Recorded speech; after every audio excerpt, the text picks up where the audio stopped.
वासुदेव नमोस्तुते।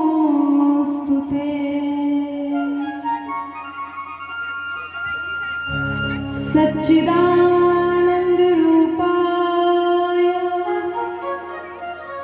विश्वोत्पत्त्यादिहेतवे तापत्रय विनाशाय श्रीकृष्णाय वयं नमः। जय जय श्री राधारमण,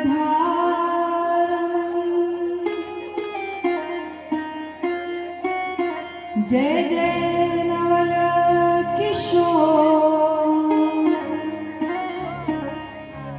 जय गोपी चित चोर प्रभु,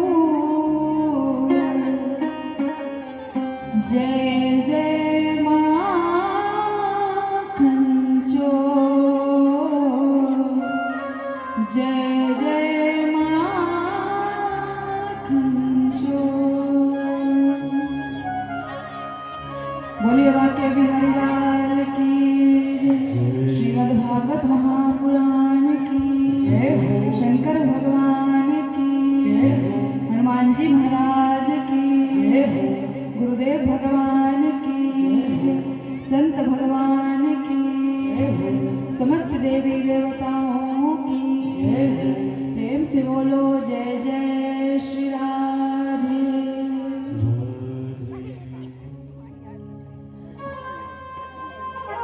तो मेरे समस्त वयो वृद्ध बुजुर्ग, मेरी माताएं एवं भगवान के कथा प्रेमी भक्तों, हम आप सबका इस व्यासपीठ से भगवान की इस कथा अमृत पर सादर स्वागत करते हैं, वंदन करते हैं, अभिनंदन करते हैं।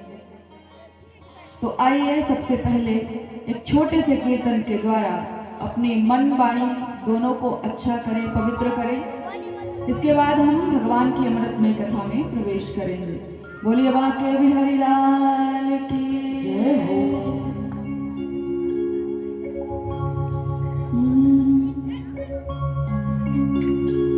हरे राम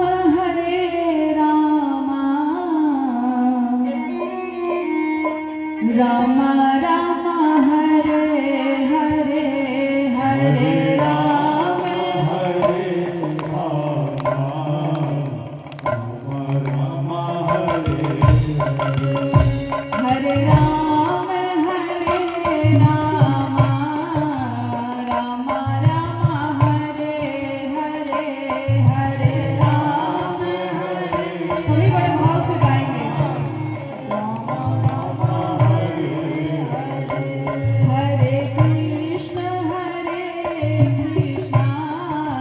कृष्ण कृष्ण हरे हरे, हरे कृष्ण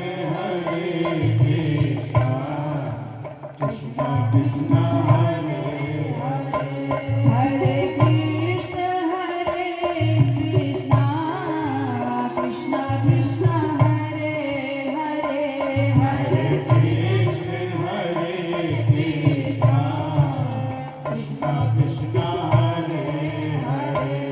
बड़े भाव से मीठी मीठी तालियों के द्वारा स्वागत करेंगे और सुंदर गाएंगे।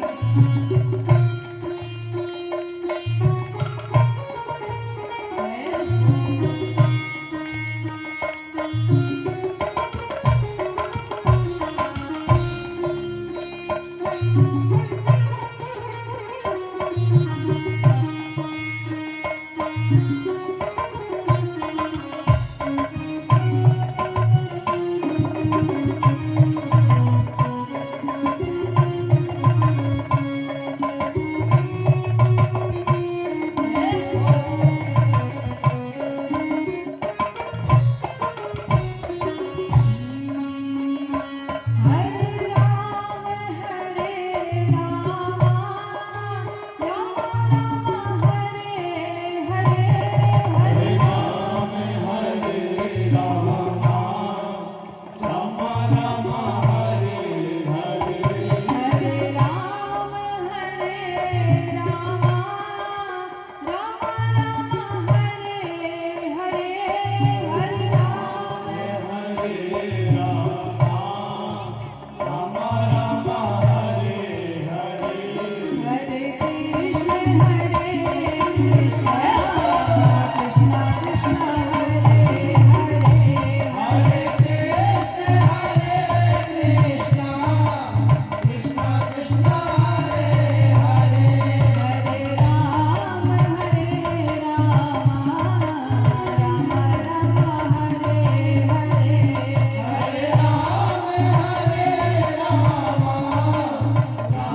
श्रीमद्भागवत महापुराण की जय।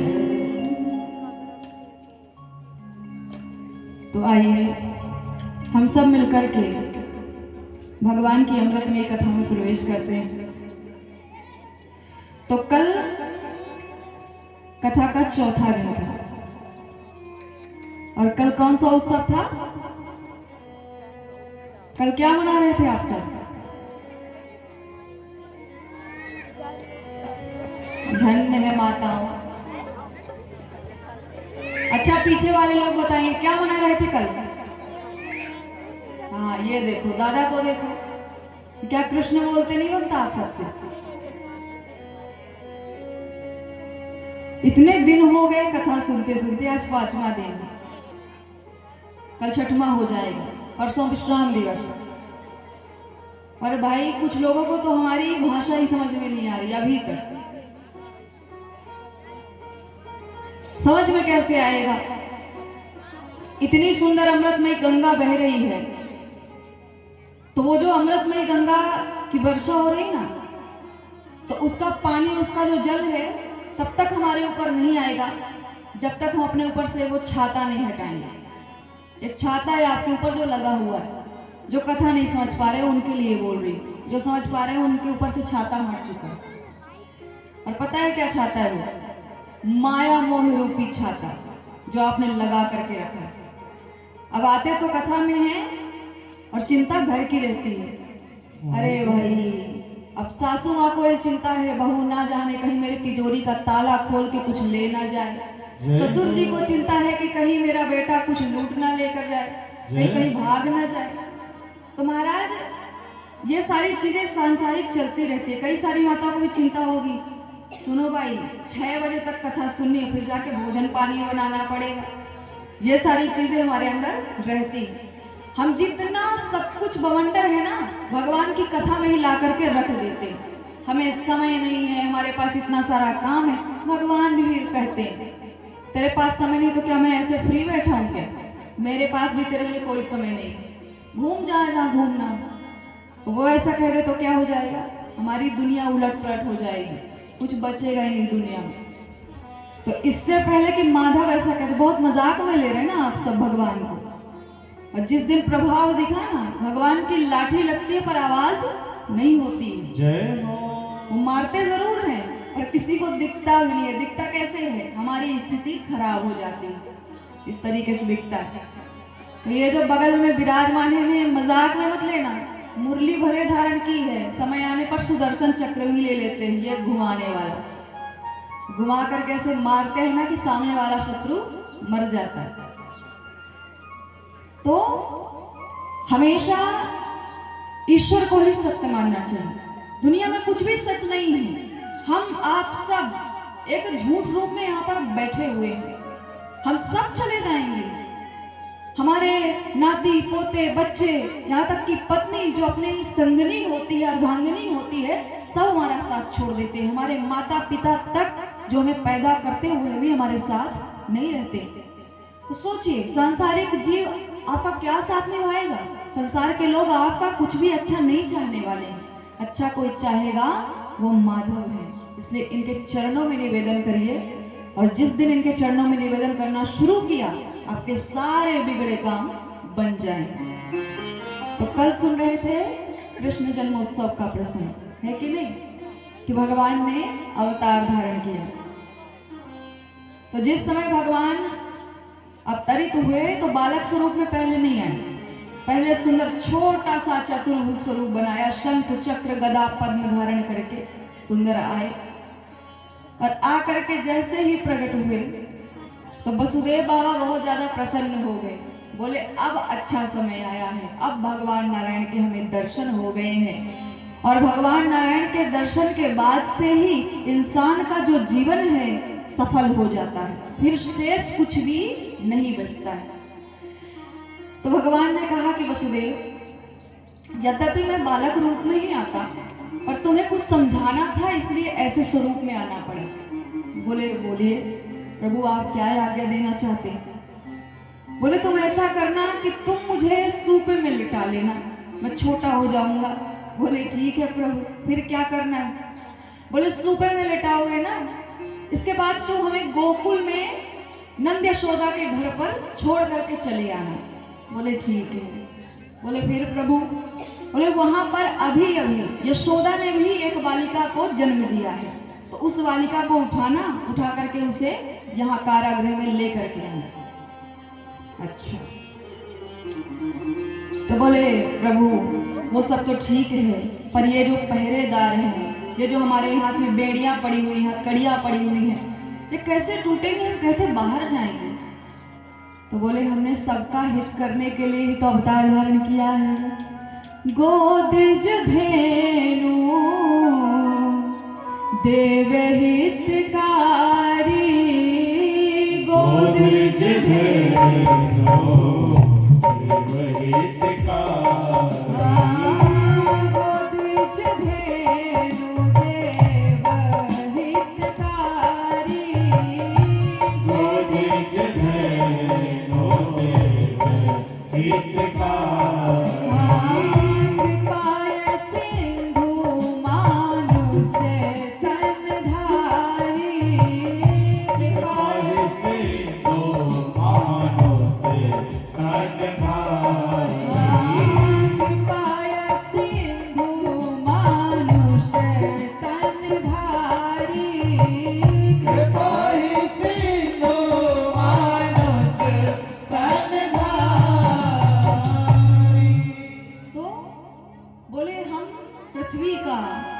ब्राह्मणों का, देवताओं का, सभी का हित करने के लिए ही हमने अवतार धारण किया है। और हमने जो कहा है, जैसा कहा है वैसा तुम करना। और इसके बाद तुम जब लौट करके आओगे तो कंस को कुछ भी पता नहीं चलेगा, क्योंकि मैं अपनी माया के द्वारा सबको मूर्छित कर दूंगा, सब गहरी निद्रा में चले जाएंगे।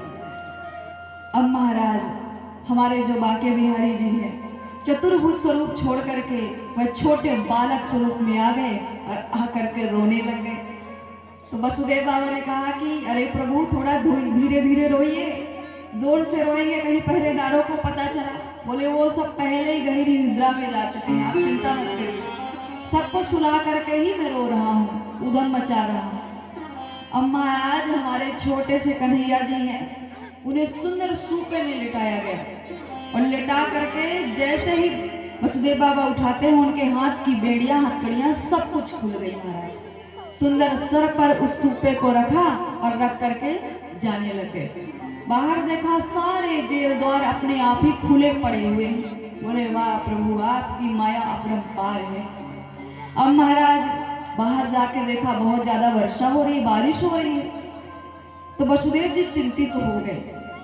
बोले कहीं प्रभु बीमार पड़ गए वर्षा के जल से तो क्या करेंगे, पर जाना तो पड़ेगा, ये प्रभु का आदेश है।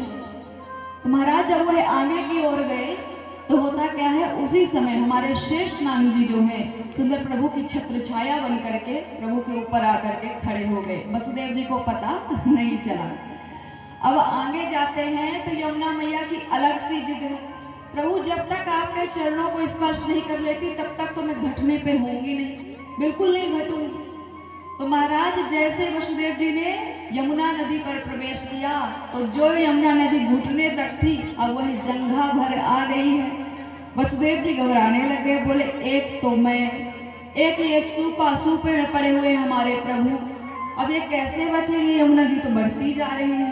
भगवान ने यमुना को कहा कि यमुना ठीक है आप हमारे चरण स्पर्श करना चाहती, पर हमारे चरण कमल आपको ऐसे मिलेंगे नहीं, हम भी नहीं देने वाले, हम भी बड़ी जिद्दी हैं। महाराज राम सिखाते हैं कि मर्यादा में रहते कैसे हैं, और कृष्ण सिखाते हैं कि मर्यादा में रखा कैसे जाता है। तो बोले हम सबको मर्यादा सिखाने के लिए आए हैं। अब महाराज वसुदेव जी आगे बढ़े तो यमुना मैया जो जंघा भर थी अब जाकर के उनके छाती भर आ गई है। वसुदेव बाबा और घबरा गए। बोले हे परमात्मा मेरे बालक को बचा लेना। अब महाराज जब थोड़ी और आगे गए तो जो यमुना मैया छाती भर थी वो नाक तक आ गई। अब वसुदेव बाबा डूबने लग गए। महाराज प्रभु ने कहा यमुना ये जिद छोड़ दो, मैं अपने चरण कमल नहीं देने वाला। बोले अगर चरण कमल नहीं दिया तो वसुदेव को भी डुबा दूंगी, मेरा पूरा अधिकार है आप पे, मैं आपके चरण को स्पर्श करके रहूंगी, क्या पता आप कब आए। बोले कब आए का क्या मतलब है, हर रोज आया करूंगा, चिंता मत करो। अब महाराज जब थोड़ी सी यमुना नदी और बढ़ी तो प्रभु ने ऐसा किया, अपने चरण कमल जो ऊपर करके रखे थे उसे नीचे कर दिया। बोले लो छू लो, तुम्हारी भी इच्छा पूर्ण हो जाए, तुम्हें कुछ कह भी नहीं सकते हैं। तो महाराज वही यमुना नदी जो उनके नाक के बराबर आ गई, वही घट करके सीधे घुटने तक आ गई। यमुना नदी ने सुंदर स्थान दे दिया। बोलिए यमुना मैया की जय हो। महाराज वसुदेव जी जाकर के गोकुल पहुंचे। वहां पर पहुंचे तो प्रभु की माया से ही यशोदा मैया के द्वार अपने आप खुले हैं। उनके कक्ष में जाते हैं और जाकर के कन्हैया को रख देते हैं और वो जो बालिका ने जन्म लिया था उसे सूपे में लिटाते हैं और लिटा करके वहां से चल देते हैं। इधर देवकी मैया बहुत ज्यादा ऐसे सोच में पड़ी हैं कि वसुदेव जी कब के गए हुए हैं, अभी तक नहीं आए, और अगर कंस के ये जो द्वारपाल हैं जो यहाँ पर पहरा दे रहे हैं, पहरेदार हैं, अगर वह उठ गए कंस हम दोनों को मार डालेगा और हमारे बालक को भी नहीं छोड़ेगा। महाराज यही सोच ही रही थी कि इतने में भगवान की कृपा से वसुदेव जी वापस लौट करके आ गए और जेल द्वार सब कुछ अपने आप बंद हो गए और वसुदेव जी ने सारा हाल कह करके सुना दिया।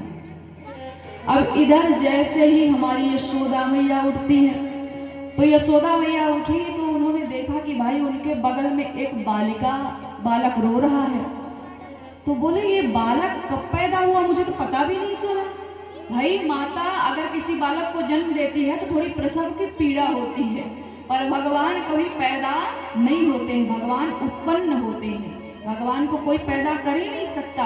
जो जगत का पालक है, जगत का संचालक है, जगत को चलाने वाला है, जो जगत का पिता है, उसके माता पिता कौन बन सकते हैं महाराज? किसी में इतना सामर्थ्य नहीं जो भगवान को जन्म दे सके। वो तो भगवान अपनी माया से खेलते। अब उधर यशोदा मैया ये सोच रही है, इधर कंस के जो पहरेदार हैं जैसे ही उन्होंने किसी बालक के रोने की आवाज सुनी महाराज, अरे सब आश्चर्यचकित होकर के उठ गए। सबने अपने अपने अस्त्र शस्त्र संभाले और एक गुप्तचर ने जाकर के बताया, बोले महाराज आपको जिसकी प्रतीक्षा थी, आपका शत्रु इस संसार में आ चुका है, जल्दी दौड़ करके चलिए। अब महाराज अर्धरात्रि है और कंस ऐसे दौड़ता हुआ आया मानो कि पीछे आग लगी हो, इसलिए आग से बचने के लिए दौड़ रहा है। जाकर के कारागृह में पहुंचा, उसने देखा अरे यहाँ पे तो बालक लेटा हुआ। जैसे उसने उसे खोल के देखा, बोले ये तो बालिका है। पर बालिका है, पर अगर इसका किसी के साथ विवाह हुआ और उस बालक ने मेरा वध कर दिया तो भाई मैं तो मारा जाऊंगा। और महाराज यही सोच करके उसने बालिका को उठा करके ला करके जैसे ही शिला के ऊपर पटकने लगा, वैसे ही वह बालिका उसके हाथ से छूट करके आकाश मंडल में जा करके सुंदर अष्टभुजी देवी के रूप में परिवर्तित हो गई। बोलिए योग माया दुर्गा मैया की। और क्या कहती है, अरे कंस पापी अधम तू क्या मारे गो मोही, प्रगटो तेरो काल जग जो मारे गो तो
बोले श्रीमद् भागवत महापुराण की जय।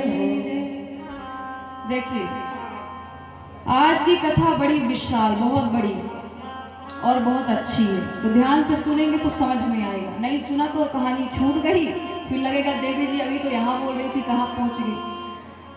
महाराज आज के दिन वक्ता ही जानता है कि वो कैसे अपनी कथा को पूरा करता है। इतनी सारी बाल लीलाएं, इतने सारे चरित्र सुनाने होते हैं।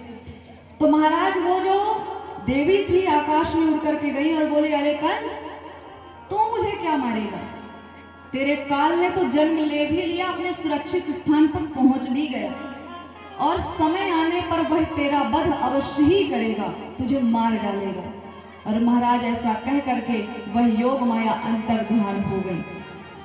कंस को बड़ी चिंता हो गई महाराज कि ना जाने मेरा काल कौन है, कहाँ है, किसके घर में है, कहाँ छुपा बैठा है।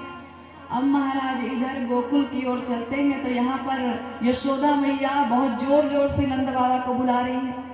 बोले, अरे नंद जी सुन रहे हैं, कहाँ गए? तो बोले, अरे यशोदा क्या चिल्ला रही है? बोले, नंद जी आप देख नहीं रहे हमारे यहाँ पर एक छोटा सा लाला भयो है। बोले, लाला ये कब हो गया? बोले, मुझे पता ना चलो। बोले, अच्छा दिखा तो सही। अब महाराज जैसे ही नंद बाबा ने लाला को देखा, देख करके मोहित हो गए। बोले, ऐसा लाला तो हमने त्रैलोक में ना देखो, ये पता नहीं कहाँ से आए हुए। ब्रज भाषा समझ में आ रही है? थोड़ी थोड़ी आप जैसी है ना, है कि नहीं? अच्छा हम भी ज्यादा बोल नहीं पाते, पर एक हमारे अंदर हुनर है, जो चीज सुनते हैं वो भाषा हमें आने लगती है। तो महाराज हम इंद्रेश जी महाराज जो है उन्हें बहुत सुनते हैं, वो हमारे सबसे अच्छे वक्ताओं में से एक है, बहुत अच्छे लगते हैं हमें, बहुत अच्छी ब्रज भाषा बोलते हैं, तो हमें अच्छी लगती है। बोले बाके बिहारी लाल की जय हो। अब महाराज नंद बाबा का था ठीक है, सारी गोपियों को पता चला, सारे ब्रजवासियों को पता चला, सब ऐसे दौड़े आ रहे हैं जैसे भिखारियों को सोना मिल रहा हो। चलो चलो नंद बाबा के घर में लाला भयो है, लाला भयो है। सब लोग आ करके यशोदा मैया को बधाई दे रहे हैं। नंदे लाला प्रगट भयो नंदे लाला प्रगट भयो बिरज में लडुआ बटे। नंदे लाला प्रगट भयो बिरज में लडुआ बटे। नंदे लाला प्रगट भयो बिरज में लडुआ बटे। नंदे लाला प्रगट भयो बिरज में लडुआ बटे। लडुआ बटे सखी लडुआ बटे, लडुआ बटे सखी लडुआ बटे।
गोपाला प्रगट भया बिरज में लडुआ बटे। बोले वाके बिहारी लाल की जय। अच्छा एक बार जोर से जयकारा लगा दो, जोर से लगाओगे ना? ठीक है। बोले बाके बिहारी लाल की, श्रीमद् भागवत महापुराण की। ये देखो अब जयकारा लगा है, नहीं तो क्या कई सारी माताएं, अब मैं बुलवा रही हूँ बोले बाके बिहारी लाल की जय, तो क्या बोल रही हूँ? जय हो। बगल वाले को भी नहीं सुनाई दे रहा है। और आज तो हंसी खुशी का दिन है, अच्छा दिन है। अब इसलिए बधाई गा के मनोरंजन कर दिया। अब कथा अच्छे से सुनना।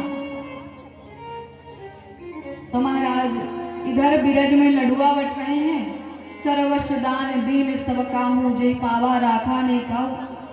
हमारी यशोदा मैया सबको बहुत सारा दान दे रही हैं और नंद बाबा सुंदर दूध दही लुटा रहे हैं। और महाराज दूध दही की कीच मच गई, पूरे गोकुल की गलियों में दूध दही भरा पड़ा है। इधर हमारे कंस मामा जी जो हैं उन्हें शांति कहाँ है महाराज, उधर बधाइयां लूट रहे हैं और कंस जी इधर कृष्ण को मारने का प्लान कर रहे हैं, योजना बना रहे हैं। अब महाराज कंस ने क्या किया कि पहली बार में ही एक पूतना नाम की राक्षसी को बुलाया और बोले अभी इस समय 1-2 दिन में जितने बालकों ने जन्म लिया है उन सारे बालकों को मार करके तुम मौत के घाट उतार दो। क्या पता उसमें से मेरा कोई शत्रु फंस जाए, इसी बहाने वह भी मारा जाएगा। ध्यान से सुनिएगा। तो महाराज पूतना राक्षसी जो है उसने सोचा कि बहुत ज्यादा बधाइयां तो अभी गोकुल में ही चल रही हैं, तो क्यों ना गोकुल से मारना शुरू किया जाए। तो महाराज पूतना जो राक्षसी थी उसने इतना सुंदर वेश बनाया कि आज वह कोई राक्षसी नहीं बल्कि एक देव कन्या के तुल्य लग रही थी। ऐसा लग रहा था देवलोक से अप्सरा उतर आई हो। पूतना लोक बाल घनी राक्षसी रुधिरासनहा जिज्ञासयपे हरये स्तनं दत्वा सदगतिम। बोलिए बाके बिहारी लाल की। तो महाराज पूतना ने अप्सरा जैसा वेश बनाया और बना करके जब गोकुल की ओर चली तो वहां के लोग तो बड़े भोले हैं महाराज, सारे ब्रजवासी इतने भोले हैं, पढ़े लिखे बेचारे बहुत कम ही हैं, केवल प्रेम जानते हैं, भक्ति जानते हैं और कुछ भी नहीं जानते। तो उन्होंने सोचा कि शायद कोई देवलोक की अप्सरा या कोई देवी उतर करके आई हो। तो 1-2 ब्रजवासियों ने पूछा भी, बोले अरे देवी कहाँ जा रही हो? तो पूतना जो है कहती है हम तुम्हें क्यों बताएं कहाँ जा रहे हैं, पर हाँ अगर तुमने पूछा है तो बता देते हैं। हमें नंद बाबा के घर जाना है, नंद बाबा इस गांव के मुखिया हैं, हमें उनके घर जाना है।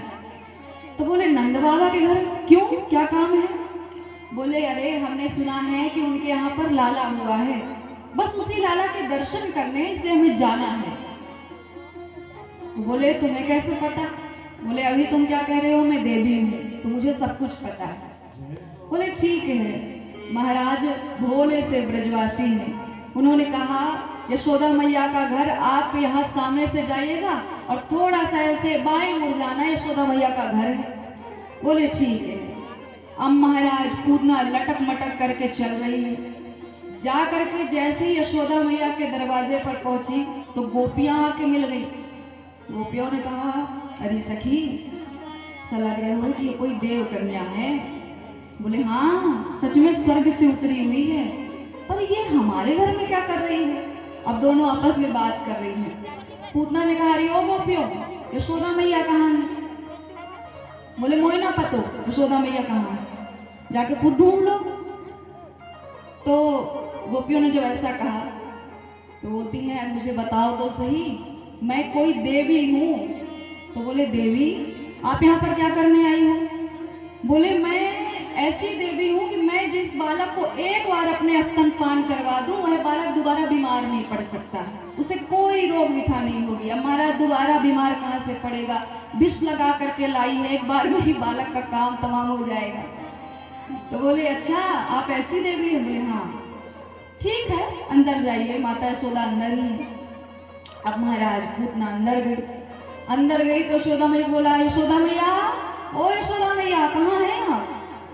बोले आ रही हूँ, दधी मच रही थी। बोलो कौन हो? अरे यशोदा मैया ने देखा जब उसे तो आश्चर्यचकित हो गई, बोली ये तो कोई देवी लगती है। बोले देवी आइए आइए बैठिए, आप कौन है, कहाँ से आई हैं? बोले हम बहुत दूर से आए हैं, हमने सुना आपके यहाँ लाला हुआ है। बोले हाँ हमारे यहाँ ही लाला हुआ है।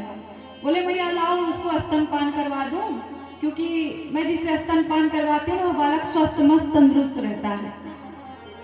तो यशोदा मैया क्या कहती है, मेरो लल्ला झूले पालना, नक धीरे झोटा दीजो, मेरो लल्ला झूले पालना, नक धीरे झोटा दीजो, मेरो लल्ला झूले पालना, नक धीरे झोटा दीजो, मेरो लल्ला झूले पालना, नक धीरे झोटा दीजो, मेरो लल्ला झूले पालना,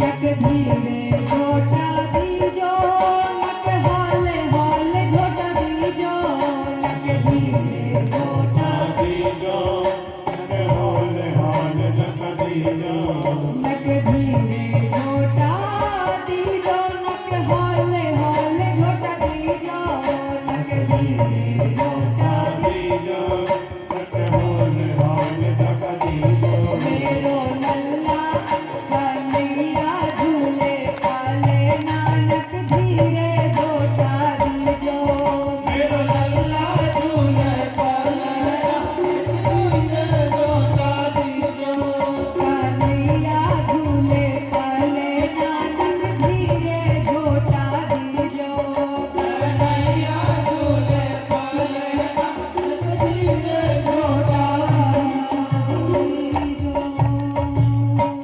बोले बांके बिहारी लाल की जय। यशोदा मैया ने क्या कहा? बोले मेरा लाला अभी सो रहा है और वह सो रहा है तो उसे उठा नहीं सकते, इसलिए ऐसा करिए आप प्रतीक्षा करिए, जब वो उठ जाएगा तो हम आपको ला करके दे देंगे। अब महाराज मैया यशोदा ने ऐसा कहा, पूतना का एक केवल उद्देश्य था कि किस प्रकार से लल्ला मिल जाए और मैं उसे स्तनपान करवा के मार सकूं। महाराज प्रतीक्षा कर रही है, प्रतीक्षा करते करते बहुत समय व्यतीत हो गया। अब जब बहुत समय व्यतीत हो गया तो कुछ समय पश्चात भगवान ने सोचा कि इसकी इतनी परीक्षा क्यों लेनी है, चलो उठ ही जाते हैं। तो महाराज हमारे प्रभु जी छोटे से हैं और उठे तो उठ करके रुदन करने लगे। तो पूतना ने कहा मैया देख तेरा लाला उठ गया। बोले हाँ हाँ उठ गया, मुझे भी सुनाई दे रहा है, रो रहा है, मैं लेके आती हूँ। बोले मैया लेके मत आ, जहाँ पे वो लेटा है वहीं पर लेकर के चल, मुझे स्तनपान करवाना है। महाराज पूतना इतनी व्याकुल हो रही है कि कब वो बालक उसके हाथ में आएगा, कब उसे स्तनपान करवाएगी, कब उसके दर्शन पूतना को होंगे। सोचिए पहली ऐसी एक स्त्री है जो अपने मृत्यु की प्रतीक्षा ऐसे कर रही है। अब महाराज वह अंदर गई, अंदर जा करके उसने कान्हा को हाथ में लिया और जैसे ही हाथ में लिया तो उन्हें नजदीक से देखा। बोले वाह मैया क्या सुंदर लाला जन्म दिया है तूने, ये तो त्रैलोक में सबसे सुंदर है। पर माता हमें अगर इसे स्तनपान करवाना है, दूध पिलाना है तो आपको बाहर जाना पड़ेगा, क्योंकि हम किसी के सामने स्तनपान नहीं कराती हैं। यशोदा मैया ने कहा ठीक है, लेकिन ध्यान से, हाँ मेरा लल्ला अभी हुआ है, मैं बता रही हूँ 2 दिन का ही है। तो महाराज यशोदा मैया गई बाहर और अंदर से दरवाजे को पूतना ने बंद कर लिया। अब इसके बाद में पूतना ने प्रभु को गोद में लिया और गोद में लेकर के जैसे ही स्तनपान करवाना शुरू किया महाराज, तो पहले तो प्रभु ने थोड़ी सी खिलवाड़ किया, उसके स्तनों को पकड़ा और पकड़ करके दूध पीने लग गए। अब धीरे धीरे प्रभु मुस्कुराते हुए उसके दूध के साथ साथ उसके प्राण भी खींचने लग गए। पूतना इतनी जोर से चिल्लाई, मैया बचाओ बचाओ बचाओ, ये तुम्हारा लाला मुझे मार डालेगा। अरे भगवान, अब वो जब चिल्लाने लग गई तो वो चिल्लाते चिल्लाते जो इतनी सुंदर सी थी महाराज, अपने असली वेशभूषा में आ गई और वेशभूषा में आकर के कन्हैया को लेकर के गगन मंडल पर, आकाश पर उड़ने लग गई। इधर यशोदा मैया ने देखा कि बहुत जोर की आवाज आ रही है। जैसे ही दरवाजा खोला, पूतना वहां पर थी नहीं। बोले मेरा लाला कहाँ गया, वो जो देवी है वो कहाँ चली गई। महाराज सारे ब्रजवासी उस राक्षसी का पीछा करते हुए वहां पर जाकर के गए, जहां पर जब प्रभु ने उसके दूध के साथ साथ उसके प्राणों को भी चूस लिया, अपने अंदर समाहित कर लिया, तो महाराज पूतना जब गिरी तो जोर का धमाका हुआ और पूतना का जो शरीर है वह 6 कोस में फैल गया। सोचिए, 1 कोस का कितना होता, और जिसका शरीर 6 कोस का, उसके सामने हमारे नंद नंदन इतने छोटे से दिख रहे हैं। महाराज भगवान ने आज पूतना का उद्धार कर दिया है। सारे गोप ग्वाल दौड़े दौड़े आए। उन्होंने कहा बाबा, आपके लाला को एक राक्षसी लेके गई है और वह जंगल में लेके गई है। बाबा, नंद, यशोदा सभी दौड़ते दौड़ते आए और जाकर के क्या देखा, कोई और साधारण सा बालक होता तो महाराज वह रोता रहता, पर हमारे बाके बिहारी जी पूतना के छाती पर बैठ कर के सुंदर खेल रहे हैं और पूतना मरी हुई डली हुई है। अब महाराज एक नसेनी लाई गई, उस नसेनी को लगा करके लाला को उतारा गया। हमारे कृष्ण भगवान बहुत जोर जोर से हंस रहे हैं। अभी सोचिए, सिर्फ 2 दिन के हुए हैं पर हंसना बंद नहीं हो रहा महाराज। अब नंद बाबा ने कहा ये इतनी बड़ी राक्षसी है, अब इसे जलाते नहीं है तो हमारे गांव में महामारी फैल जाएगी। ऐसा करते हैं, इसके शरीर के टुकड़े टुकड़े करके इसे जला देते हैं। ध्यान सुनना महाराज। तो जब पूतना जलाई गई तो उसके शरीर से चंदन जैसी सुगंध उड़ रही थी।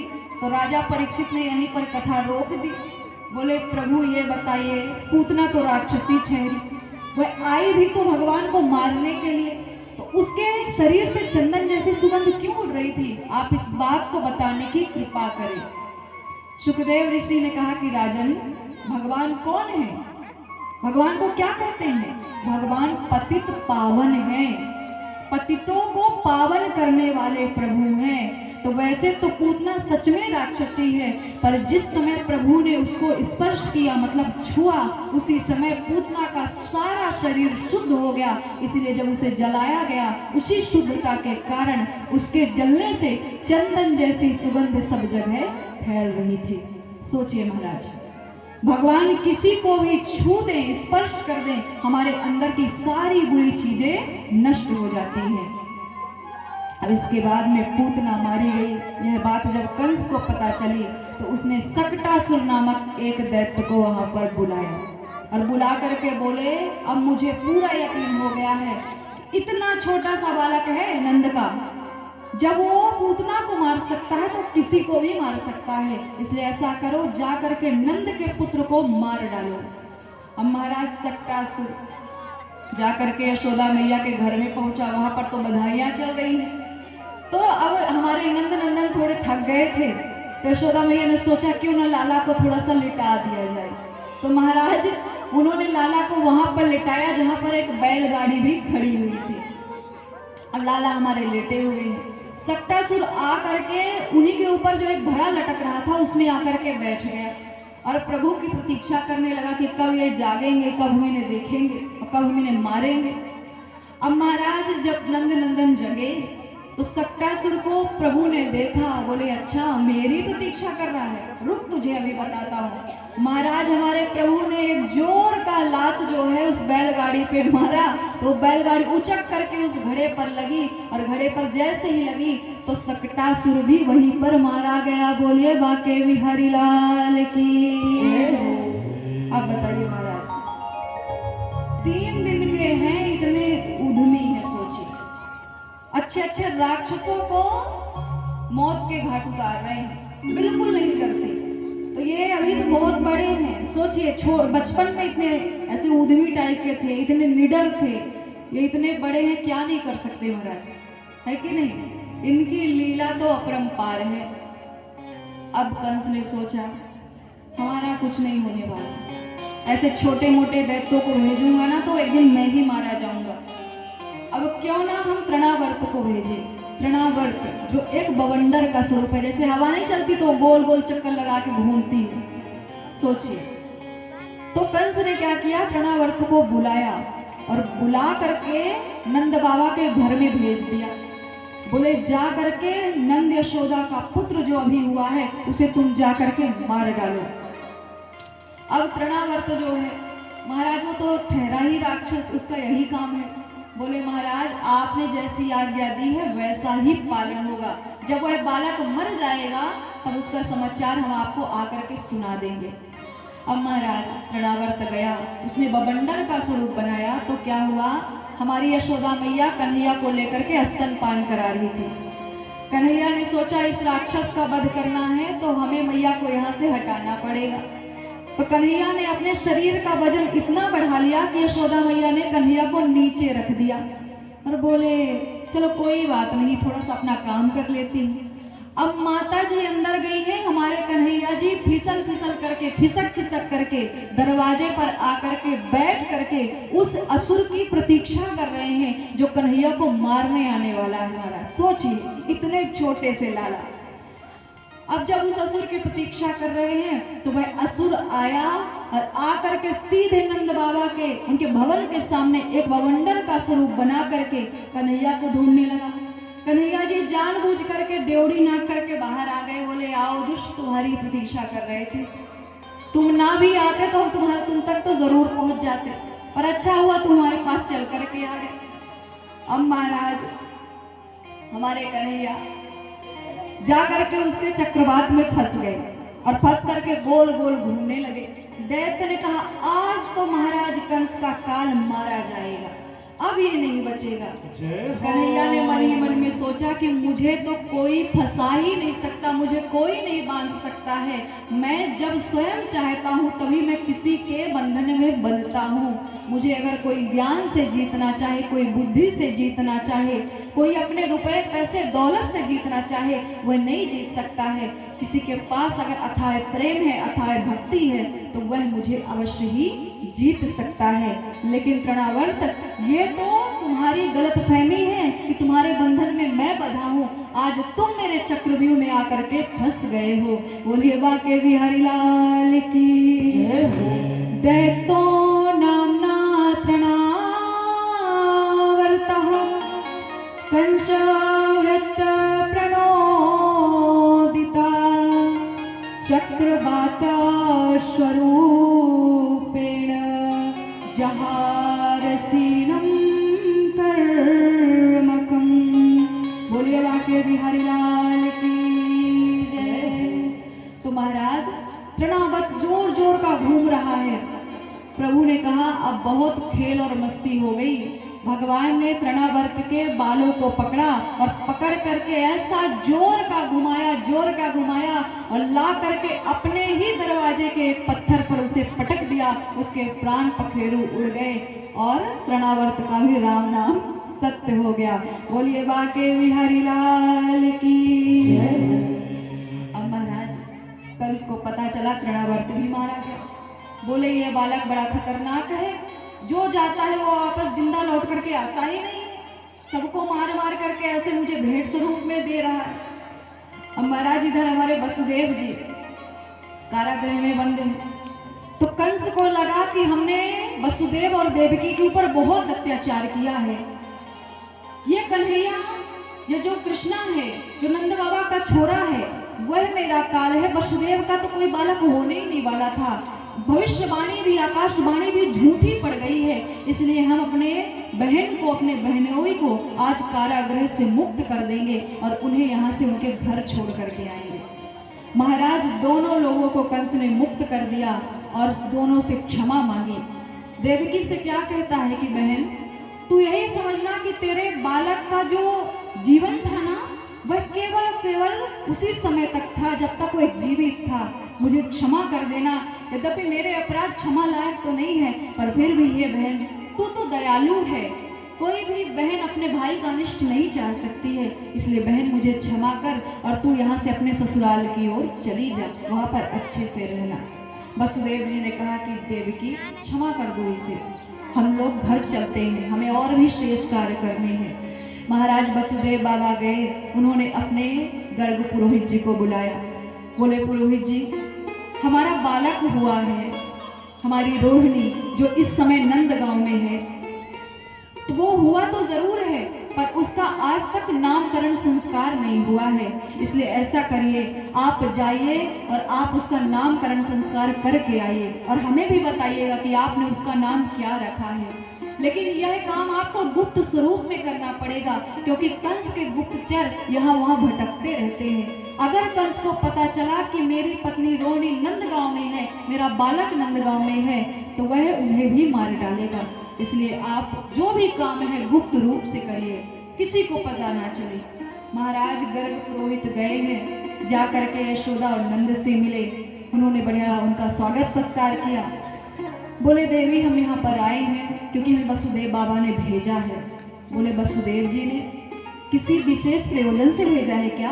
बोले हाँ, रोहिणी मैया यहाँ पर रहती है ना, उनको जो बालक हुआ है उसका नामकरण करने के लिए हम यहाँ पर आए हैं, इसलिए चलो उनका नामकरण कर देते हैं। बोले महाराज आप अच्छे आए, रोहिणी के बालक की तो ठीक है, हमारे भी एक बालक हुआ है, उसका भी नामकरण आज तक हुआ नहीं है, इसलिए दोनों का नामकरण एक साथ ही कर दीजिए, ताकि हम अपने लल्ला को जो लाला लाला कह करके बुलाते हैं उसका कोई नाम हो जाए तो नाम लेकर के बुलाने लग जाए। बोले ठीक है। महाराज गौशाला में ही सुंदर चौक पुराई गई और चौक पुरा करके सुंदर नामकरण संस्कार शुरू हो गया।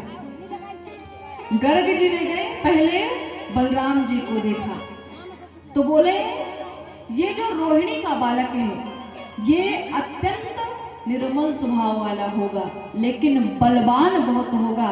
तो पहले बलराम जी का नाम सिर्फ राम रखा, लेकिन अत्यंत बलवान होने के कारण उनका नाम बलराम रख दिया गया। और बोले यद्यपि इसके नाम हलधर, शंकरषण इत्यादि होंगे, लेकिन आप सब इसे बलदाऊ या बलराम कह करके ही बुलाइएगा। अब जैसे ही उन्होंने कन्हैया की कुंडली को देखा तो बोले इनकी कुंडली तो इतनी विचित्र है, इनके इतने नाम हैं, मैं कौन से नाम को बता दूं? पर कोई बात नहीं, ये श्याम वर्ण के हैं, इसीलिए इनका नाम कृष्ण होगा, श्याम होगा, आप सब इन्हें कृष्ण बुला सकते हो। कहते हैं जो अपनी ओर आकर्षित कर ले उसी को हम कृष्ण कहते हैं। आकर्षिते इति कृष्णः, कृष्ण का अर्थ ही है आकर्षण। तो महाराज बोले यद्यपि इन्हें गोपाल, माधव, मुकुंद, मुरारी सब कुछ कहा जाएगा, लेकिन आप सब इन्हें कान्हा, कृष्णा और श्याम कह करके बुला सकते हैं। बोलिए कृष्ण भगवान की जय। अब महाराज इसी प्रकार से सुंदर नामकरण संस्कार हुआ। एक गोपी जो है बहुत दूर से आई थी माता यशोदा से मिलने के लिए। उसने कहा मैया, अरे ओ यशोदा मैया, अपने लाला के दर्शन करवा दे। यशोदा मैया ने कहा क्यों? तो बोलती है अनोख्यो जायो लालेना, मैं बेदन में सुनी आई। अनोख्यो जायो लालेना, मैं बेदन में सुनी आई।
कैसा कह रही है गोपी? ये ब्रज भाषा है। जायो का मतलब जन्म दिया, आपने अनोखा लल्ला जन्म दिया है, अनोखो जायो लालना। तो गोपी दर्शन करती हैं, जितने का मन करता है सब दर्शन करते। अब आई हमारे भोले बाबा की बारी। भोले बाबा ने कहा सब जा रहे हैं, हम पीछे क्यों हटे, हमें भी जाना चाहिए। तो बाबा ने सुंदर जोगी मुनि महात्मा का वेश धारण किया, एक तांत्रिक जैसा वेश बना करके, गले में सर्पों की माला अभी भी है, जा करके गोकुल में पहुंच गए। तो जैसे यशोदा मैया के दरवाजे पर गए तो बोले मैया, ओ यशोदा मैया। यशोदा मैया भीतर से कह रही हैं हाँ हाँ बोलिए कौन है। बोले मैया बाहर तो निकल। तो मैया जैसे ही बाहर निकली तो बोले आप कौन है? आप कोई तांत्रिक लगते हैं, कोई अघोरी लगते हैं, इसलिए तो ये क्या गले में पहन रखा है, सर्प हो। अरे बाप रे, इसे देखते ही लोग डर जाते हैं। आप यहाँ पर क्या करने आए हैं? बोले मैया सर्प तो छोड़ दे, मैंने सुना है कि तेरे यहाँ लल्ला हुआ है। बोले हाँ हुआ है। तो बोले उनके दर्शन थोड़ा सा करवा दे, मैं उन्हें देखने के लिए आया हूँ। अच्छा, बड़े अच्छे आए, बड़े होशियार हो। मतलब जिस सांप को देख करके मैं डर गई, मेरे लल्ला इतना छोटो सो उन्हें डर जाएगो। तो बोले मैया तेरा लल्ला नहीं डरेगा, वो बहुत अच्छा है, बहुत हिम्मत वाला है, मैंने सुना उसने बड़े बड़े असुरों का विनाश कर दिया। बोले हमारे लल्ला ने किसी को नहीं मारा, वो तो अपने आप में ही मर गए, पता नहीं कैसे मर गए। हमारा लल्ला इतना शक्तिशाली नहीं है। पर बाबा जो कोई भी बात हो, हम आपको दर्शन नहीं कराने वाले। महादेव ने कहा आप दर्शन कैसे करोगे? तो अंदर हरि से बात करें। बोले प्रभु एक बार बाहर आ जाइए। तो बोले प्रभु बाहर कैसे आऊं, अभी केवल 5-6 दिन का हुआ हूँ, अब चल भी तो नहीं सकता हूँ, थोड़ा थोड़ा खिसल लेता हूँ। अब बोले खिसल खिसल के आ जाओ, और माता जब तक चाहेगी नहीं मैं अंदर बाहर आ नहीं सकता। तो बोले प्रभु ये मैया तो बड़ी जिद्दी है। बोले मनाइए मनाइए, थोड़ी मक्खन लगाइए, यहाँ माखन की बड़ी रीति है, बड़ा प्रसाद चलता है, मक्खन लगाएंगे शायद मान जाए। बोले ओ मैया देख, तू अपने लल्ला को बाहर लेकर के आ, मैं एक बार उसकी नजर उतार दूंगा ना तो कोई भी बाधा उसके ऊपर नहीं आएगी। बोले मेरा लल्ला चाहे बाधा लग जाए, चाहे प्रेत लग जाए, लेकिन आपके पास उसे लेके नहीं आऊंगी मैं, चाहे जो भी कर लो बाबा। तो बोले अब कैसे मनाऊं? बोले ठीक है भैया तेरी जिद है, नहीं ये दर्शन कराएगी ना? बोले बिल्कुल नहीं दिखाऊंगी। बोले ठीक है मैं यहीं बैठ जाता हूँ। बोले बैठो रहे, वही क्या करना है। तो महादेव ने कहा मैया अभी नहीं निकाल रही, जब लल्ला बड़ा होगा, खेलेगा कूदेगा तब तो बाहर आएगा। तो बोले मेरो लाला ना अंदर खेल लेगा लेकिन बाहर न जाएगा। और बाबा तू बैठे रहो। अब महाराज बाबा बैठे हैं। बोले ठीक है खेलने नहीं आएगा, पढ़ने तो बाहर जाएगा। बोले वो भी नहीं जाएगा, हम अंदर ही गुरुदेव को बुला लेंगे, हमारा घर इतना बड़ा है, हम अपने गुरुदेव को अंदर बुलवा करके शिक्षा दिलवा देंगे। बोले कुछ नहीं करेगा तो बाहर जा करके विवाह तो करेगा, बारात तो लेकर के जाएगा, तब तो दर्शन होंगे ना। बोले मैं अपने लल्ला को जिंदगी भर कुआरा रख लूंगी, लेकिन मैं तेरे को दर्शन नहीं कराऊंगी। बाबा बैठा रहे तू। बोले अच्छी समस्या है, कुआरा रखने के लिए तैयार है, मूर्ख रखने के लिए तैयार है, खेलने कूदने जाने नहीं देगी, अब दर्शन कैसे कराएगी? महाराज भोलेनाथ ने बहुत आग्रह किया। अंदर से भगवान ने सोचा अब मैया नहीं मानने वाली, तो महाराज जोर जोर से रोने लग गए ताकि मैया हमें उठा करके लाए और बाबा को दे दे। अब जब रोने लग गए तो माता ने उठाया कन्हैया को गोद में। बोले लल्ला चुप हो जा, क्यों रो रहा है, क्या हो गया? कान्हा कुछ बोलते हैं नहीं। महाराज सारी गोपियां ले ले करके कन्हैया को चुप करवा रही है, कोई चुप नहीं करवा पाई। इधर से महादेव कह रहे अरे ओ यशोदा मैया मुझे ला के दे दे, एक झटके में चुप करवा दूंगा। माता यशोदा ने कहा ये बाबा बड़ा जिद्दी है, ऐसे तो जाएगा नहीं। बोले ले बाबा चुप करा, मैं भी देखती हूँ कैसे चुप कराता। अब महाराज जैसे ही भगवान कृष्ण कन्हैया हमारे महादेव की गोद में आए हैं, अरे महादेव ने लेकर के उन्हें हृदय से लगा लिया है। बोले प्रभु अभी तक तो शंख चक्र गदा पद्मधारी थे, आज इतने सुंदर से स्वरूप में, छोटे बालक के स्वरूप में आपको पाया है, प्रभु मैं बता नहीं सकता, संसार का सुख मुझे मिल गया। हे प्रभु आप ऐसे छोटे से बने रहिए, कभी बड़े मत होइए। बोले महाराज आगे के काम क्या आप करेंगे, हम छोटे से बने रहेंगे तो? अभी तो असुरों ने उपद्रव मचा करके रखा है, अगर छोटे बने रहे तो पूरे गोकुल गांव को उठा करके ले जाएंगे। बोले प्रभु अच्छा हुआ आपने हमें दर्शन दे दिया। बोले दर्शन तो देना ही था, मैया जब नहीं मानती तो कहते जब सीधी उंगली से घी ना निकले तो टेढ़ी करके निकाल लेनी चाहिए। आप निवेदन कर रहे थे, मान नहीं रही थी, अब तो जरूर मानेगी, अब तो देगी ही, मैं ये जानता था, इसलिए मैं रोने लग गया। महाराज महादेव ने सुंदर दर्शन किए, बोले मैया तेरी जयती जय हो, ले तेरे बालक की नजर उतार दी है, अब इसको किसी की नजर नहीं लगेगी। महादेव वहां से चले गए। अब एक बार की बात है कि हमारे कन्हैया के यहाँ पर एक ब्राह्मण जी आए, तो एक ब्राह्मण देवता आते हैं। यशोदा मैया ने कहा कि बाबा अगर आप हमारे दरवाजे पर आए हैं तो ऐसा करिए कि हमारे दरवाजे से कुछ भोजन प्रसाद करके जाइए, क्योंकि अतिथि देवो भवः, अतिथि देवता के समान होता है, इसलिए आप हमारे अतिथि हैं और हमारा ये अहोभाग्य है हमारे जो आपके दर्शन हुए। हमें एक ब्राह्मण हमारे लाला के जन्म के तुरंत बाद हमारे घर आया है, तो बाबा कुछ अपने द्वारा ही बना लीजिए और प्रसाद ग्रहण कीजिए, इसके बाद ही यहाँ से जाइए। तो महाराज उन ब्राह्मण देवता को सुंदर शक्कर, दूध और सुंदर चावल दिया गया, मेवे दिए गए। तो उन्होंने क्या किया, उसी सामग्री से सुंदर सी खीर तैयार की और खीर तैयार करके सुंदर भगवान नारायण के सामने रखा और क्या बोलते हैं, हे प्रभु आपका दिया हुआ आपको ही समर्पित है। तो हमारे कन्हैया कहीं खेल रहे थे तो उन्हें यह सुनाई दिया महाराज, तो खेलना छोड़ करके आए और आ करके उस खीर को जल्दी जल्दी से खाना शुरू कर दिया और खा करके कटोरा साइड में कर दिया। तो महाराज जैसे ही ब्राह्मण देवता की आंखें खुली तो देख रहे थे कि किसी और प्रभु को समर्पित कर रहे हैं, खा कोई और प्रभु रहे हैं। ब्राह्मण देवता ने कहा क्या मैंने तुम्हें कहा खाने के लिए, ये किसका बालक है? यशोदा मैया दौड़ी आई, बोले बाबा ये मेरा बालक है, बहुत छोटा सा है, कुछ नहीं जानता, आप क्षमा करें, आप दोबारा से खीर बना लीजिए, अब ये जूठा नहीं करेगा।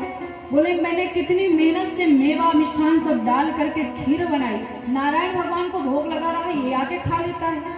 अब महाराज दोबारा से फिर से बनाई और क्या बोलते हैं, प्रभु आपका दिया हुआ आपको ही समर्पित है।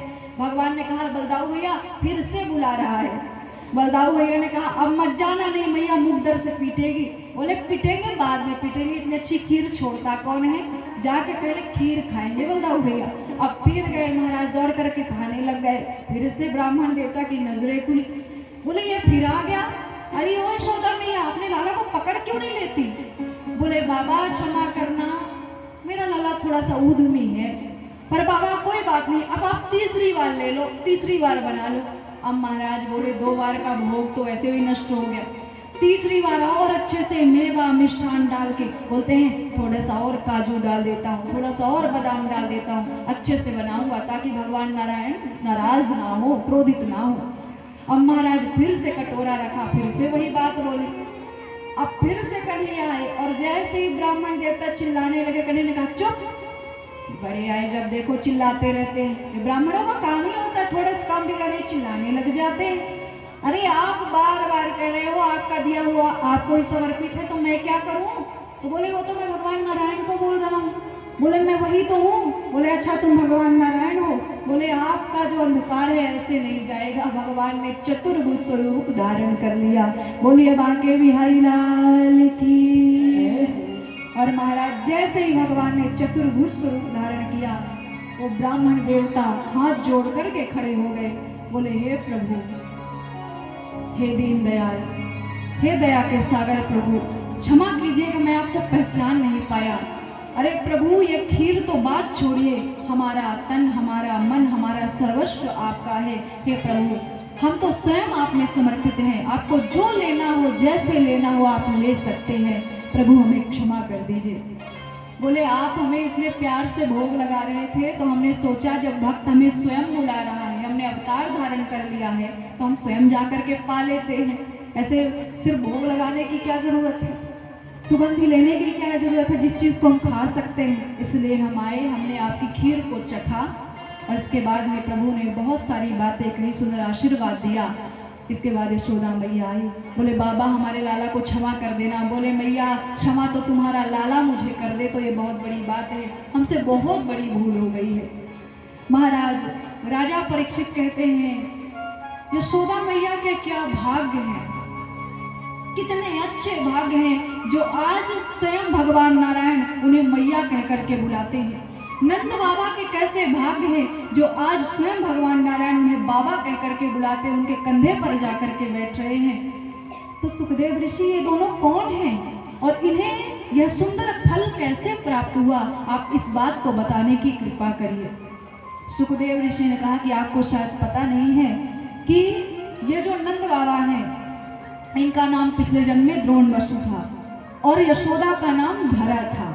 यह दोनों ब्राह्मण एवं ब्राह्मणी थे, ध्यान से सुनिएगा। तो बोले एक बार प्रभु की इच्छा हुई कि क्यों ना धरा के घर पर जाया जाए और सुंदर भोजन किया जाए, इससे उसे सौभाग्य भी प्राप्त होगा, मेरी सेवा भी कर लेगी। तो हमारे भगवान धरा यानी यशोदा मैया के घर पर गए तो उस समय द्रोण जी वहां पर नहीं थी। यशोदा मैया पिछले जन्म में ब्राह्मणी थी तो थोड़ी गरीब थी, उनके यहाँ पर कुछ खाने के लिए तो था नहीं। उन्होंने सोचा प्रभु आए हैं, कैसे स्वागत करूं, क्या खिलाऊं। तो महाराज एक टूटी सी चारपाई थी उसे बिछाया, उसमें एक फटी सी चादर बिछा दी। बोले प्रभु इसी चादर में बैठिए, हमारे पास जो भी है आपका ही दिया हुआ है, बैठिए प्रभु मैं कुछ खाने के लिए लेकर के आती हूँ। अब महाराज यशोदा मैया अंदर गई, खाने के लिए कुछ भी नहीं था। उन्होंने सोचा अब प्रभु को क्या खिलाऊंगी, हमारे पास तो कुछ है नहीं। तो महाराज जाकर के एक सेठ के यहाँ पर पहुंचे। सेठ से जाकर के पूरी सामग्री जितनी लिखी थी सब बता दी। बोले सेठ जी हमें ये सामग्री चाहिए। तो सेठ ने सामग्री दे दी। बोले इसका धन, तो बोले धन तो हमारे पास है नहीं। उस सेठ ने क्या किया महाराज, वो थोड़ी बुरे चरित्र वाला था, उसने कहा तेरे पास धन नहीं है पर तेरे पास देने के लिए बहुत कुछ है। उस सेठ ने यशोदा मैया के स्तन की ओर इशारा किया। सोचिए आप कितनी अभद्रता की बात है। धरा मैया ने क्या किया, एक वहीं पर चाकू पड़ा हुआ था, उस चाकू को उठाया, अपने दोनों स्तनों को काट दिया और काट करके उस सेठ को दे दिया। बोले ले मेरे स्तन तुझे चाहिए थे ना, मैं तुझे अपना स्तन दे देती हूँ। और महाराज खून से लथपथ हमारी यशोदा मैया बिल्कुल रक्त से सनी हुई जाकर के प्रभु के पास में पहुंची। प्रभु ने देखा, बोले मैया ये सब क्या है। बोले वो सेठ मेरे स्तनों को मांग रहा था प्रभु आपको भोजन कराने के बदले, तो आपको भोजन कराना है तो हमें कुछ न कुछ तो देना पड़ेगा, इसलिए हमने अपने स्तन ही दे दिए हैं। हे प्रभु मैं आपके लिए भोजन पका करके लाती हूँ। बोले नहीं नहीं मैया मुझे भोजन नहीं करना है, तेरे इसी भाव से मैं बहुत प्रसन्न हो गया हूँ, इसलिए मैं तुझे वचन देता हूँ कि जब तू यशोदा बनेगी, तेरा पति नंद बनेगा, उस समय मैं तेरे यहाँ पर आऊँगा और बाल लीला करके तुझे आनंदित करूँगा और जिन स्तनों को काट करके तूने सेठ को दे दिया है वही स्तन पान करके तुझे सुख पहुँचाऊँगा, तुझे आनंदित करूँगा। तो महाराज बिना कुछ जतन किए हमें कोई भी सामग्री नहीं मिलती है, तो हमें प्रभु कहाँ से मिल जाएंगे। प्रभु तो हमारे लिए परमानंद के समान है, एक ऐसी मणि है जिसका कोई मोल नहीं है, एक ऐसा अमृत है जिसे पान कर ले तो हमें मृत्यु का भय नहीं सताता है। बोलिए बांके बिहारी लाल की। अब महाराज कन्हैया बड़े युद्ध में निकले तो यशोदा मैया ने एक बार कन्हैया को ऊखल से बांध दिया। बोले बहुत उधम करता है, तो जैसे ही ऊखल से बांधा तो महाराज हर बार बांधती और 2 अंगुल रस्सी छोटी पड़ जाती। तो बाबा गोस्वामी जी क्या कहते हैं, निगम नेति जही ध्यान न पावा, निगम नेति जही ध्यान न पावा, निगम नेति जही ध्यान न पावा, निगम नेति जही ध्यान न पावा, ताहि धरे जननी हठ धावा, ताहि धरे जननी हठ धावा,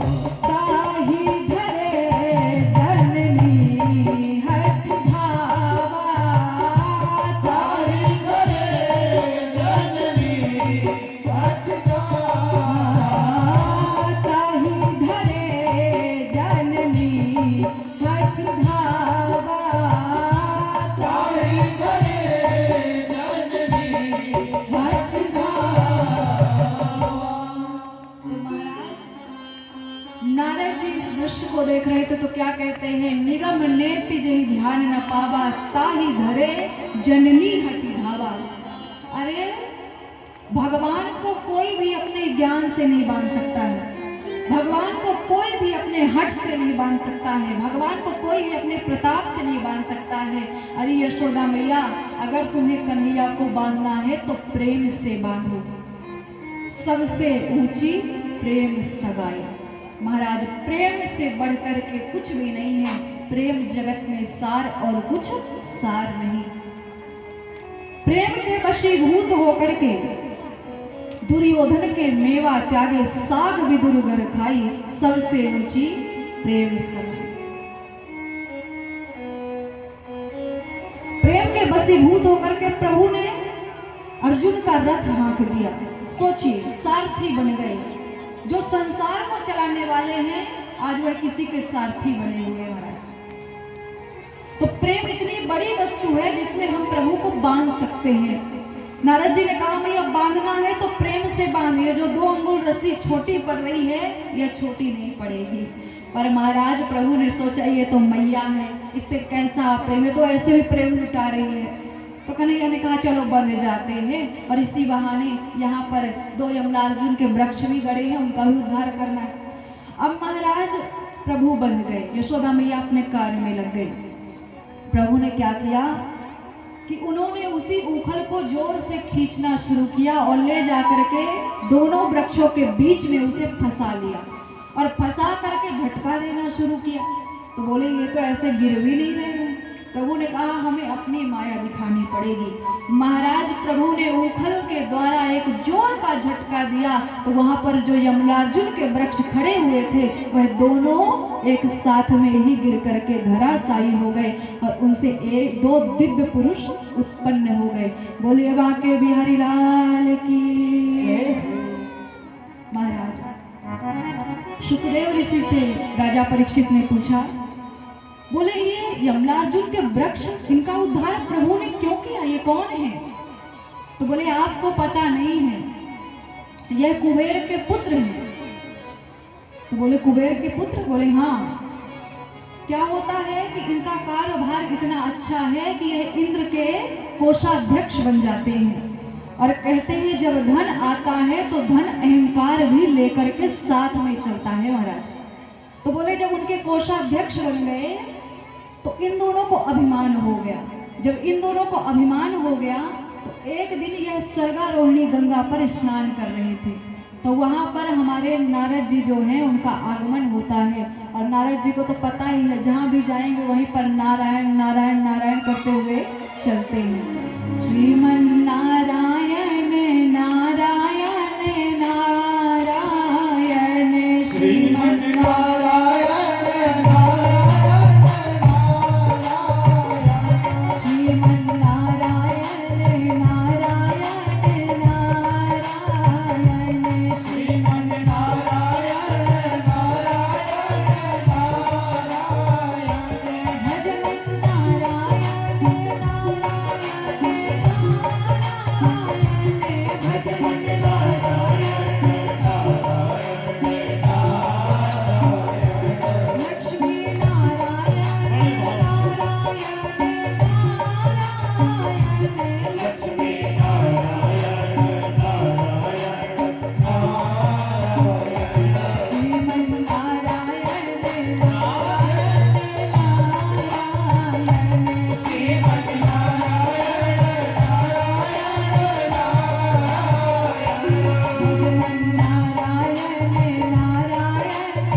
श्रीमद् भागवत महापुराण की जय। तो बोले ये दोनों मंदाकिनी में सुंदर स्नान कर रहे थे, तो स्नान करते करते वहीं पर कुछ स्त्रियों के साथ क्रीड़ा कर रहे थे।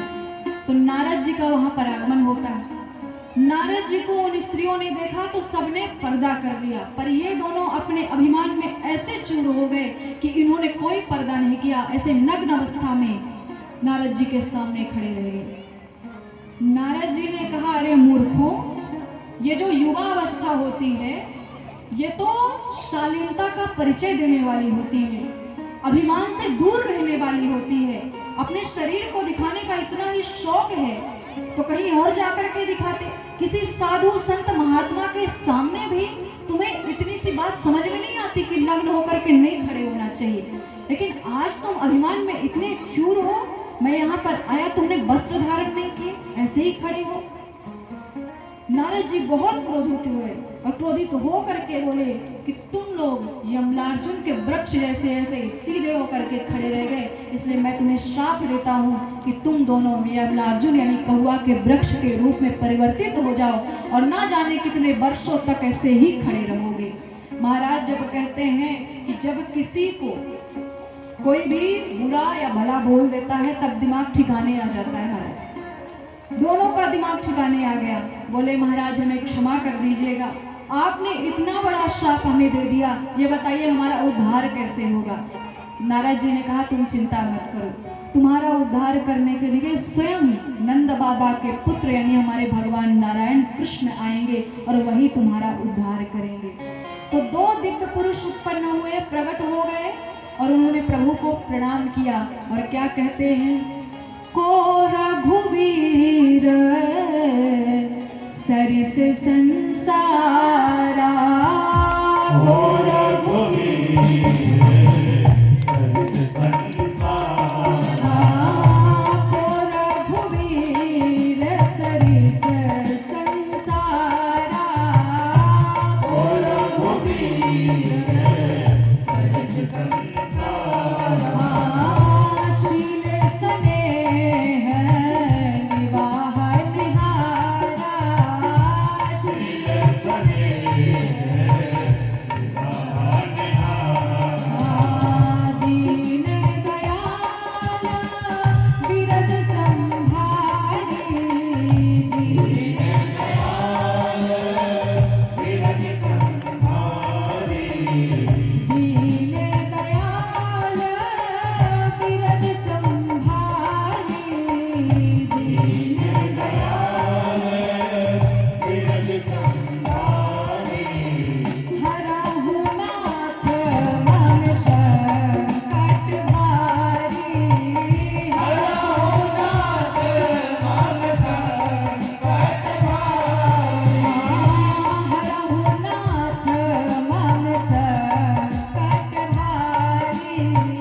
नलकूबर और मणिग्रीव ने कहा, बोले, को रघुवीर सरिस संसारा, शील स्नेह निवाहन हारा। प्रभु आपके समान कौन ऐसा होगा जो किसी की मर्यादा को रखने वाला होगा, किसी के ऊपर कृपा करने वाला होगा, किसी के ऊपर दया करने वाला होगा। आप जैसा दया का सागर त्रैलोक में ना तो हुआ है ना ही हो सकता है। इसलिए हे हरि नारायण सरकार, आपकी जयती जय हो, आपका यश, आपका कीर्ति, आपका वैभव ऐसे ही बना रहे, यही हमारी प्रार्थना है। और इसके बाद वो दोनों पुरुष वहाँ से चले गए। अब महाराज हमारे कन्हैया जी थोड़े से बड़े हो गए। अब उनका मन हुआ कि अभी तो बहुत घर में रह लिया, अब जाकर के गोपियों के यहाँ पर चोरी करूँगा, मक्खन चुराऊँगा। तो महाराज उन्होंने अपनी सुंदर ग्वाल वालों की टोली इकट्ठा करी और जाकर के सारी गोपियों के घर में, जब वो अपने घर में नहीं रहती तब जाकर के माखन चुराने लग गए। तो महाराज कई सारी गोपियां उन्हें देख भी लेती, पर कन्हैया को देखने की इतनी बड़ी लालसा होती कि कोई भी गोपी उन्हें कुछ भी नहीं कहती। लेकिन हाँ, यशोदा मैया के सामने झूठ झूठ पर ही उनकी शिकायत लेकर के जाती। तो महाराज एक समय की बात है, उसी गांव की एक काकी जी थी, उन्होंने कन्हैया को रंगे हाथों पकड़ लिया माखन चुराते हुए। पकड़ करके महाराज हाथ पकड़ करके घसीटने लगी, चल चल तेरी मैया से बताती हूँ, आज तो तेरे कान के नीचे दो रखवाऊंगी, बहुत उद्यमी हो गए हैं। तो कन्हैया कहते हैं, अरे काकी छोड़ दे, मुझे दर्द हो रहा है, छोड़ तो दे। बोले बिल्कुल नहीं छोड़ूंगी, चल मेरे साथ यशोदा के पास। बहुत बोलती है मेरा लल्ला बड़ा भोला, मेरा लल्ला बड़ा सीधा, मेरा लल्ला बड़ा छोटा, छोटो सो मोटो सो। अब दिखाती हूँ कैसा है तेरा लल्ला।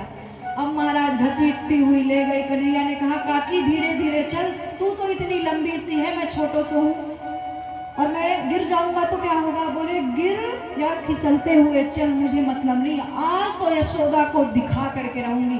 तेरे लल्ला की करतूत तो देख कैसी है। अब महाराज वहां से बड़बड़ाती हुई, गाली देती हुई जा करके यशोदा मैया के घर पहुंची, हाथ को छोड़ नहीं रही है। कन्हैया ने कहा ऐसी बात नहीं बनेगी।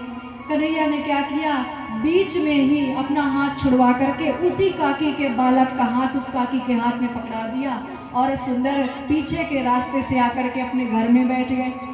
अब काकी आई, अरे यशोदा, अरे ओ यशोदा निकल बाहर आ।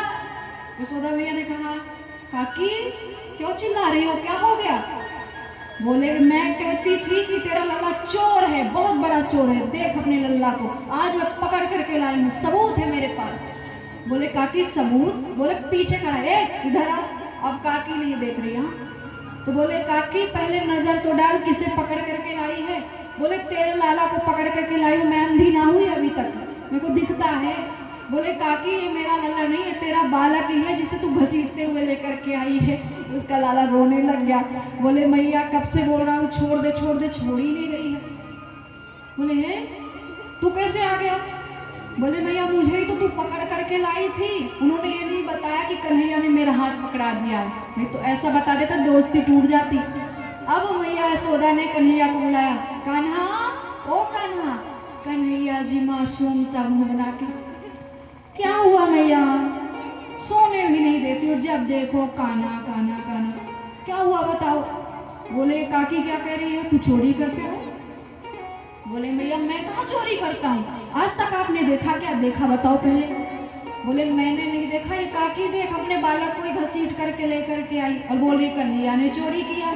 वो तो अच्छा हुआ तू नहीं निकला, नहीं तो बेटा आज मुकद्दर रखा हुआ था, आज तो तू पिट जाता। बोले मैया मैं तो तेरे छोटो से लल्ला हूँ, मैं कभी कुछ चोरी कर सकता हूँ। मैया मैं चोरी करके माखन नहीं खाता, मेरे बाबा के यहाँ तो लाखों गैया हैं, मैं जिसका चाहूँ उसका माखन खा लूँ। बोले लल्ला मैं यही तो समझाना चाहती हूँ, तेरे बाबा के यहाँ घी के कुएं हैं, अरे दूध दही की कीच मची रहती है, तू किसी और के घर मत जाया कर। ये उलाहना लेके आती मुझे अच्छा नहीं लगता, तुझे गाली बकती है, चोर है, ये है वो है, कौन सी माँ है जो ऐसा सुनना चाहेगी। बोले लल्ला मैया मैं तो तेरा छोटा सा लाला हूँ ना, मुझे माफ़ कर दे मैया, मैंने ऐसा नहीं किया है, मैं चोरी नहीं कर सकता मैया। काकी बोलती है बड़ा भोला सा मुँह बना रहा है, मैं चोरी नहीं कर सकता। अरे कल की ही बात है, मैं नहाने के लिए चली गई, मैंने घड़ा को ऊपर लटका दिया और लौट करके आई, मेरे घर पे दूध दही तो इसने खाई ही खाई और जो बचा था उसे लीप दिया पूरे घर पे। अब सोचिए आकर के फिर से मैं झाड़ू बर्तन करूं, हाँ ये ऐसे काम करता है। तो कन्हैया क्या कहते हैं, रे मैया मोरी, मतलब मैं सच कह रहा हूँ, मैं नहीं माखन खायो रे मैया मोरी, मैं नहीं माखन खायो, सुन मैया मोरी, मैं नहीं माखन खायो, सुन मैया मोरी, मैं नहीं माखन खायो। सभी लोग तालियों के द्वारा स्वागत करेंगे, हरि बोल।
मैं घर आयो रे मैया मोरी मैं महिमा धन खायो सुन मैया मोरी मैं महिमा धन खायो हठली मोरी मैं कब माखन खायो हकीमी मोरी मैं कब माखन खायो तालियों के द्वारा स्वागत करेंगे।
अब कन्हैया क्या कहते हैं कि मैया मैं माखन कैसे चोरी कर सकता हूँ।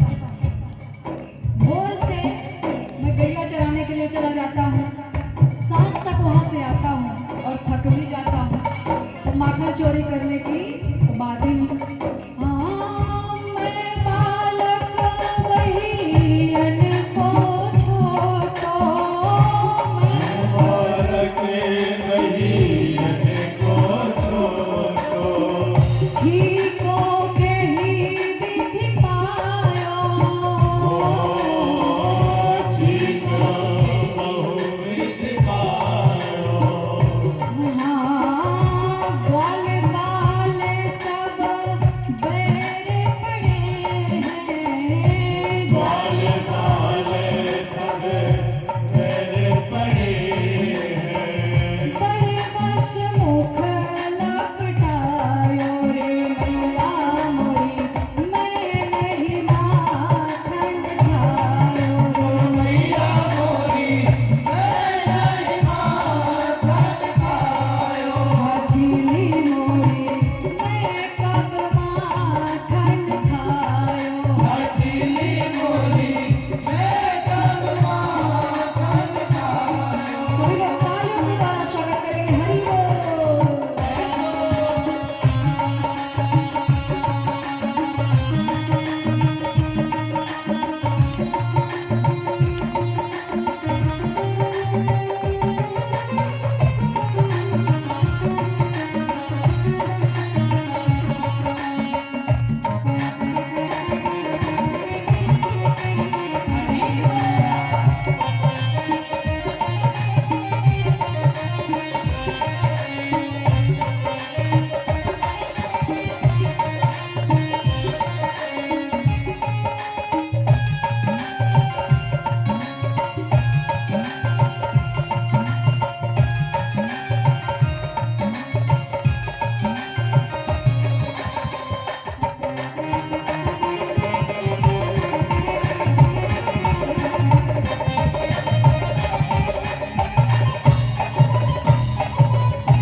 कह रही है, क्योंकि तूने मुझे जन्म नहीं दिया, तू मुझे आधी रोटी में कहीं से उठा करके लेकर के आई है, इसलिए मेरे ऊपर इल्जाम लगा